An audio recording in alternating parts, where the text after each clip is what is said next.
ఆంధ్రప్రదేశ్లో రైతుల నుండి ఖరీఫ్ ధాన్యం కొనుగోలు చేసిన 48 గంటల్లోనే డబ్బులు చెల్లిస్తామని రాష్ట్ర పౌర సరఫరాల శాఖ మంత్రి నాదెండ్ల మనోహర్ అన్నారు.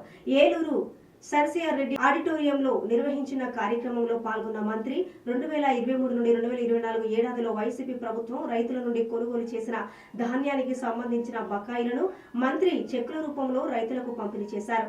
ఈ సందర్భంగా మంత్రి నాదెండ్ల మనోహర్ మాట్లాడుతూ గత ప్రభుత్వ హయాంలో 1749 కోట్ల రూపాయలు ధాన్యం కొనుగోలు చేసే రైతులకు డబ్బులు చెల్లించకుండా అన్యాయం చేసిందని అన్నారు. అందరూ కూడా ఉదయపూర్వకంగా నమస్కారాలు. ఇది ఒక చరిత్ర.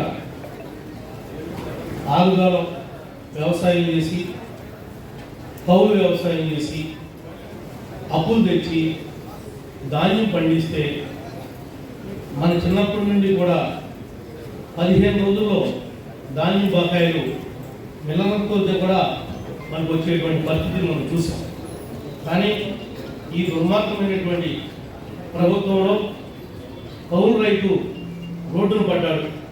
వ్యవసాయం మినిస్టర్ గారు ఎంత హార్డ్ వర్కింగ్ అంటే మనం ఢిల్లీ వచ్చారు. ఢిల్లీ వస్తే గంట కూడా